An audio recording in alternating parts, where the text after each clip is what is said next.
I've spent a lot of my working life not teaching universities so much as being an editor of this and that, and being a BBC radio producer and so on. And these things, in fact my whole professional life, has brought me into touch with other poets, some of them becoming quite close friends. The first one I want to mention was not a close friend, Louis Macneice, but he was a colleague in the BBC, and we shared an office for, I think, almost 2 years in the late 1950s, early 1960s. And Louis Macneice is a poet that I very much admire, and several years, many years, after his death, I wrote a poem which is addressed to him, but is also in his memory. I think my memory is that this poem, in a sense, was commissioned. There was some anniversary of the BBC, or I can't remember what it was. Anyway, I was asked would I write a poem for it, and it occurred to me that I would write a poem, this is many years after the event, about Louis Macneice, which in fact is addressed to him. For Louis Macneice. Your long face, like a camel's, swivels round the long bar of the George and stops at me, coming in like bad news. The BBC recruits young graduates to rescue sound from all that bright-lit showbiz sort of stuff, and I am one of them.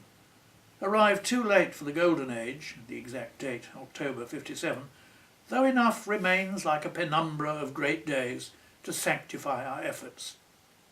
There you stand, aloof and quizzical, the long bar scanned for friends or enemies, a scornful phrase poised to put down the parasite or bore.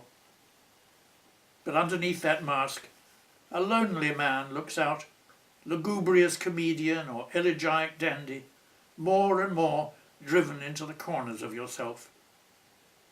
Uncertain of your mood after an hour of a shared office going slowly sour with cigarettes and hangovers, the shelf above your desk capsizing with its load of scripts that date back 16 years or more, I try the Twickenham ploy, the sort of war you relish, England, Ireland, worth an ode better than J.C. Squire tried long ago. That does it. You prefer such stuff to bleak intensities of bookishness, and speak with passion of who scored and how, and know each quiddity of form and style and skill. And yet I play this game only to thaw that icy stare, because I'm still in awe of your most private self, that self you spill into the poems you keep locked away. Looked back on now, how much I must despise that Boswell type with deferential eyes, who saw you as a lion on display. The living man eluded me.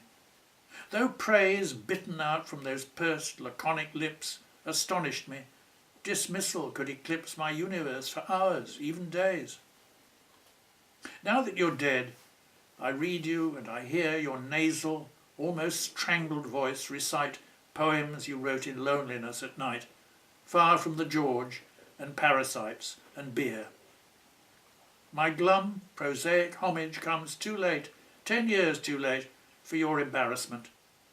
And yet, those truant hours spent and misspent off Portland Place, I humbly dedicate to a muse who watches, listens, is aware of every sellout, every careless word, each compromise, each syllable that's blurred with vanity or sloth, and whose blank stare chills and unmasks me as yours used to do. Forgive me, Louis, for such well-meant verse, such running on where you would have been terse, and take the thanks I meant to give to you.